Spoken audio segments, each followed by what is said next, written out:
Deebisii deebisuuf osoo hin taane dhaamsa sii dhaamuu dhufe akka intala Oromoo takkatti sa'aadha. Yaa kii ilmoo dhiiraa akka ati barbaadetti oofuu hin dandeettu obboleettiyya. Sila akka kee kana waan ati irraa haasawtu kana ka gabbayee haasawuu ture gaaf durii sa'aadaa ture. Maallaqni ati dhimma ol qabdu hin jirtu. Nutillee ahuma ati dalagannee galna. Biyyi waliin jirru takkuma. Ati Ameerikaa jiraattee nu Yaman jiraanne. Assalaamu alaikum warahmatullahi wabarakatuh. Jira jirtu hordoftoota fi kabajamtoota kiyya nagaa qabdanii fayyaa keessanii baga nagaa naa taatan isiniin jecha. Nageenyi waa mara dursaa. Warra nagaa dhabee nagaa nama dhoogu malee nageenyi barbaachisaadha. Ilmi namaa kun ilma namaatiif dhiisii nageenyi beelladaafuu barbaachisaadha jechuudha. Har'a maal qabattee dhuftee jechuun keessanii nafuu har'a wanni qabadhee dhufee waan silaa haasa'ullee namatti ulfaatu. Hedduu namatti ulfaata haasa'uufillee garuu mootuyyuu akkaataan itti callettu si dhiba. Oromoon hoggaa mammaayitu muka biyya jiru mana ijaaranii jedhanii biyya nuti jirru kana keessatti wanni hin taane dalagamaa jira. Hanga silaa gahee kennaa nutillee hin baannaa waan jedhuuf haasa'utti jira. Wanni ana haasa'uuf deemu gaarraa waa'ee Sa'aadaatii fi waa'ee Abubakar jechuudha. Dubbiin Sa'aadaatii fi dubbiin Abubakar akka malee hammaattee bubeettee xiixxee jirti. Saaruu kuma amma addunyaa walitti darbaa jirtu kana jechuudha. Humna akkasii dhaban malee humna akkasii dhabde malee keessattuu Sa'aadaan wanni isii yaadaa jirtu akkasiiti jechuudha. Nama sharrii namatti yaadu rabbii milkeessuu yoomillee taanaan namuma khayrii yaadutu toltuu yaadutu milkaa malee zamana amma jaarraa nuti keessa jirru kana hammeenya namatti yaadee akkana si godha jennaan ofii keetii akka isa gootu san taatee jirtaa beeketi. Obboleettiitti Sa'aada deebisii deebisuuf hin dhufne dhaamsa si dhaamuu dhufe akka intala Oromoo takkatti. Sa'aada sirriin jirtu karaan ati amma deemaa jirtu kun karaa sirriin itti dogongora guddaa keessa jirta obboleettiitti. Na jaaladhuun dirqiin nama hin jaalachiiftu obboleettiitti. Ani hedduu sirraa qaanfadhe wallahi hedduu sirraa qaanfadhe sirraan eeyni waan akkana Sa'aadaa sirraan eeyni jechuudha. Akkanatti gabbaatee anatu beeka anatu jedha kaleessallee anatu gurbaa kana fuudhee har'allee mootuyyuu anatu akka barbaade isa godhaa akka barbaade jechuun mirga kiyya jettee gabbaatee akkasitti waan hin taane haasa'uun keessun wallahi dogongora guddaadha dogongora guddaadha. Obboleettiitti ani akka kiyyatti ana waan fedhe naan jedhi uumaa rakkoon qabu sittu na yaamee ofitti na fidee silaammootuyyuu kabajaan na yaamtee mana kiyyaa bilbiltee na yaamtee kootu naan jettee anuunsi kabajaa keetiif ka'ee sitti dhufee ati mootuyyuu har'a as deebitee hiriyaa keetii fi sillee mirxishiyee naan jette ani mirxishiyee mittidha dhageeffadhu siima silaa waasiin jedha garuu ati dubartiidha arrabni kiyya waasiin hin jedha yoo danda'ee si gorfadhee karaa dogongora ati irra jirtu kanarraa si deebisuu yaala malee akka ati gabbaatee haasofte sanitti odoo gabbayee haasa'e anillee haasa'uu hin danda'u garuu dhiira akka kiyyaa yoo taate wajjin haasa silaa har'a Abubakar dubbii tana naan jedhe anillee deebii akkuma inni naan jedhetti deebii quubsaa deebisaaf garuu ati dubarti kaleessa dumaashii tiyya turte har'a yoo dogongorillee sitti jiraatee takka immoo baalagummaan daangaa dabree akkana si godhallee ani immoo deebii akka ati narratti haasoftee taappellaa ati narra maxxansuu barbaadde san siin deebisu. Wanni deebisuu na dhooge ati dubartii ta'uu na dhooge jechuudha. Jaartii hiriyyaa kiyyaa ta'utuyyuu gabbahee akka waan ati haasoftu si wajjin hin haasofne na dhooge jechuudha. Obboleettiitti jaalalli dirqii hin taatu dirqii wanni sossoban takka hin taatu abadan kana akka gaariitti beeki. Wanni ati haasaa jirtu ammallee gara namaatii fi gara rabbiititti illee hin tolu. Safuu keessaa baatee jirta safuu cabsitee jirta. Safuu cabsitee jirta wallaahi dhibbaan dhibbatti. Bara Sa'aadaa atiin har'a gabbaatee Abubakar yoo akka ansiin jedhetti bulte waan irratti walii galle akkaataa itti dhufte ni beeyta. Yoo haala saniin hin deemne yoo akka ani barbaadutti hin deemne akka ati barbaadetti deemuu hin dandeettuu jettaani bara. Akka ati barbaadetti deemuu hin dandeettuu yaa kii ilmoo dhiiraa akka ati barbaadetti oofuu hin dandeettu obboleettiyya. Akka inni barbaadetti oofa malee akka ati barbaadetti oofuu hin dandeettu. Dubartiin amrii namatti kennuu hin dhageenyu safuudha. Haadhota keenya jala abboota keenya jala illee hin agarre. Nuti ilmaan abbaan kabajaa qabu haati kabajaa qabdu irraa dhalanne obboleettiyya. Maal haati gaafa ati dhaltu quxuuxee sin guddifne maa haadha keellee maqaa nyaattee abbaa keellee maqaa nyaatte. Akka nama ilumaa waa takka safuu takkallee hin dhalaltinii safuu takkallee hin guddatinii akkaataa jaarsaaf jaartiin wajjin jiraattu akkamitti akka wajjin jiraattu hin beeynetti ofirra haasoyta. Rabbii kee ofirratti sodaattu. Hay ati intala islaamatii miti akkamitti gabbaatee abbaa warra keetii afaan ol fudhattee afaan guuttattee jechi akkasii sun afaan keetii si ba'a. Yoo lubbuun Abubakar harka Sa'aadatitti baatii kaleessa rabbi jedhe harkuma keetitti baati yookaan lubbuu namaa takka ilmi namaa baasuu hin danda'u obboleettiitii.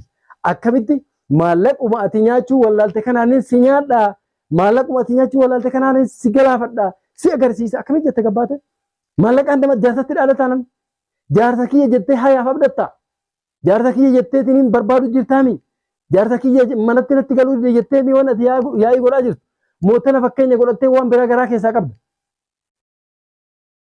Egaa wanni ati haasaa jirtu wanni gaafa durillee na waamtee natti himte manatti natti hin galuu kabajaa naa kennuu dide manuma saadaa kanatti achi fiigaa fursaa naaf hin kennine jechaa turtee miire har'a mootuyyuu atillee tasgabbaa innillee tasgabbaa jennee odoo nuti isin jidduu jiru odoo ani isin jidduu jiru wayifuu na waamte miire yoo kabajaa kanaa qabaatu taate silaa odoo haga ana Abubakar naa dide akkaataa itti deematu furmaata kee ilaaladhu odoo siin hin jedhin gabbaatee narraa tarkaanfachuun kee kun bar kabajaa akka ati naa hin qabne mul'isaa bar kabajaa wayituu naa hin qabdu jechuudha bar yoo ati akkanatti kabajaa naaf hin qabaanne ani mootuyyuu akkamitti kabajare nama kabajne maal jedhanii kabajan akkamitti kabajan hay maal taate rabbi sodaadhu hin qaanfattu maallaqaan ilma dhiiraa doorsif taate obboleessan qabdu ati si bar atiin tu sa'aadha kaleessa Abubakariin kun jaarsa namaa ture bar si dura bultii qabaa bar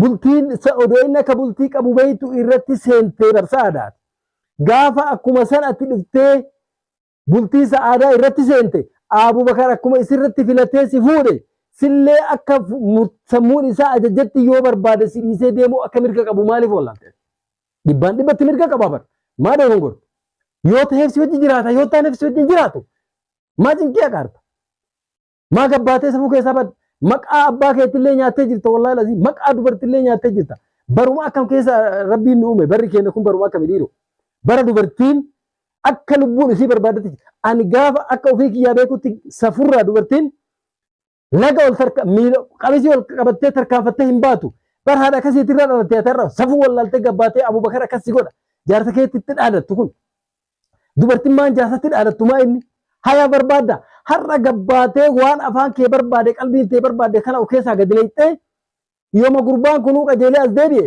mee akkamitti jaartii isaati jettee hayaaf taa'uu dandeessaati mee akkamitti qalbiin si gammadde obsi wanni kana guutuu nutti himattee manguddoon yoo danda'e ofii kiyyaa isinii fixuuf yaalutti jira yoo dadhabe mootuyyuu magaalaa sana keessa nama jira manguddoo Oromootu jira namatti isinii siisuuf xaarutu jira wanni ati gabbaatee iyyitee dachii garagalchitee mucaan kun yoo durallee sammuu isaa keessa garagalchee si wajjin jiraachuu barbaade akka si wajjin hin jiraanne ka godhe si hiba amma inuma si Abubakar si agarsiisa maallaquma kiyyaan si agarsiisa jettee gabbaatee dhaadattee haasoyte an akka mataa kiyyaatitti wanni an ammaan booda jaarsummaa si haasa'ee mucaa kana manatti galchuu hin jiru jechuudha hin jiru wallaahi hin jiru ammaan booda sihiin akkana haasoyte isa manatti galchitee boru waan biraa tokko hoggaa goote dheengadda shaayii isiin dhaabde haga isiin qammasutti hin dhugin jettee Abubakar xilaa tana goote jette nyaata isiin goote haga isiin qammasutti hin nyaatin jettee xilaa tanatti goote jette ofii keetii gabbaatee ragaa ofirratti ragaa jirta awwaan jiru haasa'ee bara akkaataa sochii keetii ilaaletiin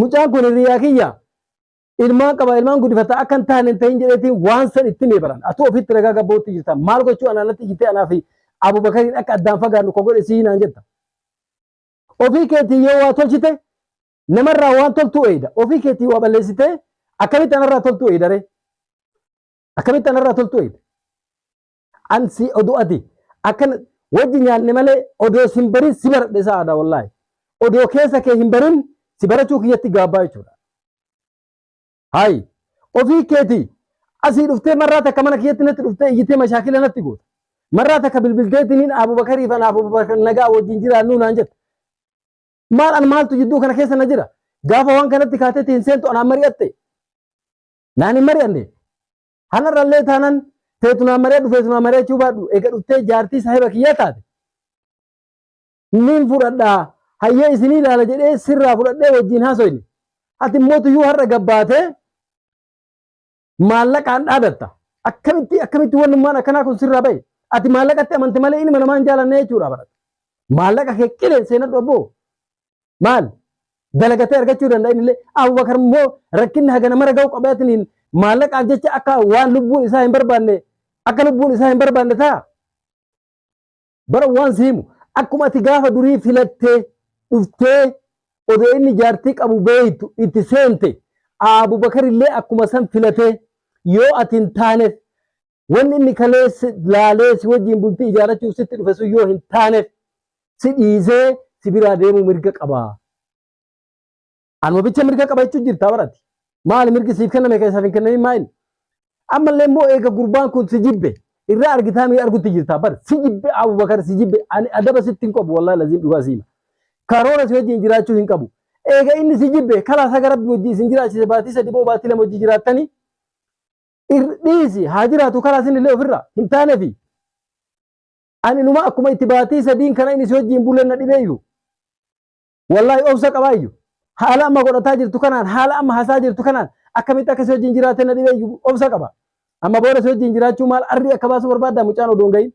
Haala godhatti. Wallahi lazim ati dubartiin kabajaa qabdi. Dubartiin ni kabajamti. Tamaam akka isiin jette wajjin hin jedhan malee silaasi wajjin jedha siima. Silaasi wajjin jedha waan jedhu waa hedduu jedha. Sa'aada icciitii hedduu qabda. Dhugaan siimaa. Icciitii hedduu qabda. Icciitii keessan illee akka gadi baasee Abubakar si facaasu magaalarra si oolchu akka ati magaalaa keessa gadi hin baane akka inni si godhu ka ogoosisaa jiru sihii jechuudha. Ofii keetii gabbaatee waan hin taane zabarra'ee yoo inni gabbayee ati akkanaa siin jedhe boru mee akkam ta'uu deemtare deebii qabda. Wal beeyna akka gaariitti wal beeyna. Akka gaariitti wal beeyna jechuudha. Kanaaf namni yoo ilma namaatti irratti safuu dalage safuun yeroo ammaa jaarraa keenya kana keessatti bultee hin ooltu namaa deebiti. Sa'aada irratti safuu dalage. Safuu dalage. Haadha ilmaanii boochifte. Har'a deebitee ofii keetii bo'aa jirtaa miiree argite. Ofii keetii bo'aa jirta wallaahi akkasitti hubadhu laal. Sa'aadammaan gaafa durii inni irratti si fuudhe sunu akka ati amma maraattee gabbaatee iyyite kanatti hin iyyine bara. Sila akka kee kana waan ati irra haasawtu kana ka gabbayee haasa'u ture gaaf durii sa'aadaa ture. Isiinuu hin haasawine obsitee obsaan eeggattee jaarta ofii bakka jiru barbaadattee baafattee galchitee itti araaramtee jechuudha. Afaan isiitirraa wanni badaan hin baane hin agarre. Isirraayyuu maal laalatti yoo waan biraatti illee laalachuu baadde. Isiiyyuu maa fakkeenya godhatee sa'aadammaa fakkeenya isiif hin ta'in. Eegaa akkuma ati namarratti jaalattee seente yoo barbaade abbaan si wajjin jiraate yoo barbaadeen si wajjin hin jiraatu dirqiin na wajjin jiraadhuun dirqiin nama wajjin nama hin jiraachiftu beekee akkasitti dogoggortee jirta. Yoo ammaan booda rabbiin fidini Abubakariin kun waa ta'eyyuu situuyyuu waa godhee jechuudha bara namni si dhiisu hin jiru sa'aada akkasitti ofitti ni beeki wallaahi qophaa'ee garaan qurxii si haa beeku jettee dhaadata yaa kiiqaanya akkamitti ilma namaatti ilma dhiirasitti dhaadata bar jaarsa keetti sanittu jaarsa kiyya jechee himataa jirta. Jaarsa kiyya itti asiin gabbaatee maallaqa kiyyaan yoo asin agarsiisin yoo maallaqa kiyyaan Abubakar akka ati dhuftee miila irratti na kuftu sin godhin jettaan miila irratti maaliif si kufa obboleettiiti. Maallaqa ati nama ol ati qabdu nama ol qabda ati. Maal waan nuti hin dalagne kaati dalaydee fidde ka maallaqa nama ol qabdu kaati nuti hin dhaadattu maayin baankii muun of goote maal godhattisa. Hin nyaatta fi nyaattu yuun beektu jiru addunyaa gabaabduudha biraa kuttaa oduu akkanatti dhamaatu. Toobadhu as deebii toobadhu rabbii keetitti as deebii jaarsa keetitti balleessite. Akka rabbi hin jaalanne dalayde. Toobadhu as deebii rabbii kee dhiifama gaafadhu. Wanni asi dalayde waan hin taane. Safuu cabsite wallaahi laziim safuu cabsite. Haadhaaf abbaan kee akkam yoo si argan maal jedhan akkamitti sirraa qaanfatan si gabbaatee alalala jettee jaarsa keetti irratti iyyitu. Sanittuu as deebitee hayaaf hojii jiraachuuf jaarsa kiyya jettee iyyita. Mee akkamitti si hojii jiraata Abubakar ammaan booda. Ofii keetii waan silaa jiru fursaa yoo ka jiraatullee taate fursa dahabiyyaa kee wanni itti taphattee balleesse sima balleesse jechuudha. Namni dhufee dubbii teessee ilaalu hin jiru ammaan booda. Ani akka Sa'iditti waan asiimu har'aan booda maqaa kiyya na dhooytee Sa'id jettee ana waan tokko haasoytee ani kabajaa dubartummaa si kabaja ammallee siima si kabaja. Isii ammaan booda haasoytee jirtu. Isa ammaan booda maqaa kiyya dhooytee wanta kanarratti haasoytee an si agarsiisa. Odoo wanta kasii hin dhaamne. Tamaam an amma si wajjin haasawuun na jibbisiisee jira. Argaa ta'e hin danda'u si wajjin haasaan qabu an ammaan booda. Wanni atillee na kabaju hin jirtu ani kabajaa takkasiif hin qabu nan kabajin. Nama kabaju namni kabaja. Atiin jaarsa kee hin kabajne anamaan na kabaja sami haasee nu kabajaan ati na kabaju nan kabajin. Nan kabajin. Har'aan booda jaarsummaan ani sii dubadhullee hin jiru. Yoo ati hayaa qabaatte yoo ati waan namni siin jedhu dhageette namni gattaa'ee waa siin jedha atu waan namni jettu nama jalaa dhageettu. Namni maal akkamitti waan ati namaan jettu nama sirraa dhagaarre ofitti himi dhugaa jirtu san ofitti gad himi. Abubakar yoo si hin jaalanne dirqiin of wajjin ati teessiftu hin jirtu. Maallaqa ka inni hin qabne ka ati qabdu hin jiru. Maal Abubakar illee miskiina moonaaf akkuma kee dalagatee galaa bara. Ammaan booda mucaan kun si dura bultii ijaarratee ture. Odoo sin argin dura bultii ijaarrate bultii isaa taatiti dhuftee akka ati irratti itti seente san jechuudha.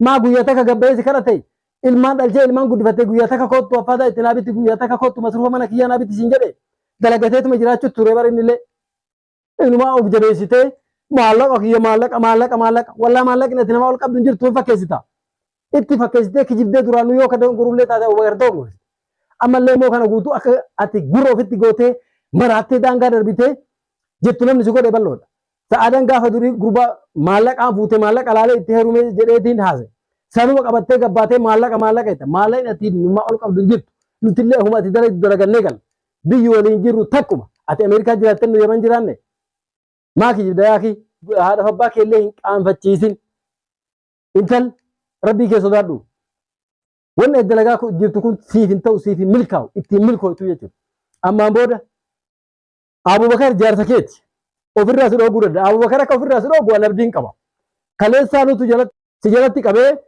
Abubakar jennee lolleeni si jalatti dhoogine malee qaata afaan walitti cabsee akkuma deeggarra siin jedhe san waan tokko si godhuu danda'a jechuudha ani immoo tuyyuu ofii keetiin waamtee bilbiltee tamam akkana jettee har'a immoo gabbaateen arrabsuun kee salphina keetii jechuudha qaanyii keetii jechuudha nama ofiitti waamaniitiin akkana jedhanii gabbaanii nama arrabsuun akka ati laal daangaa darbitee safuu wallaaltee dubartummaa kee ofirratti wallaaltee laal sadarkaa dhiirratti of qixxeessuuf deemta aniin dhalaatu dhalaadha malee dhiira rabbi dhalaa si godhee si uume akkamitti dhiira taata ati kalee rabbi dhalaa si godhee si uume akkamitti dhiira taata waan rabbi siin hin kennin maa of dhaaddaa huma feetellee taatu dubartiin maan dubartii tamam yoo qal'atellee yoo tuffattellee innuma ati tuffatu kanatu dhiira isuma tuffatu kanatti kalee jaarsa jettee itti heerumtee baatii sadii wajjin jiraatte har'a gad deebiteetiin as deebitee waan hin taane haasoyte hay yoo isaa kana walla deemtee atiin tun bultii biraa ijaarachuun mala har'a gabbaatee mucaa kana akkana gootee waan hin taane haasoytee addunyaan guutuun si dhageettee hammeenya kee badee kee safuu dhabuu kee borumootu iyyuu namni akkamitti wajjin bultii ijaarratti wajjin ijaarrattu beek of xureessite ofii of xureessite harka abbaan of kaa hin ajaa'u jette Oromoo ani immoo tuyyuu har'aan booda maqaa kiyya na dhoytee wallaahi billaahi maqaa kiyya na dhoytee ofirraa si dhooga sitti meetiin jira har'aa wanni hangana na callisiise ati dubartii ta'uu keeti onuma kaanii dubartii ittiin iyyan kabajaa dubartummaa sassi kabaje akka ati dubartummaa ofirraa fuutee ani dhiira jettee Abubakarii dhaadatu san oduu taane ati dubartii ta'uu keetiin beekaan ati tu dubartii ta'uu ofirratti wallaale malee akkasitti hordoftoota fi kabajamtoota kiyya bifa manaa godhaa hedduu hin aare rabbi keerii walitti nu halachaasuu rabbi nagaa haa godhuu rabbi nagaa haa buusuu isiniin jedhaa akkasitti bakkuma jirtanitti nagaa naa jiraadha assalaamu alaikum wa rahmatullaahi wa barakaatuh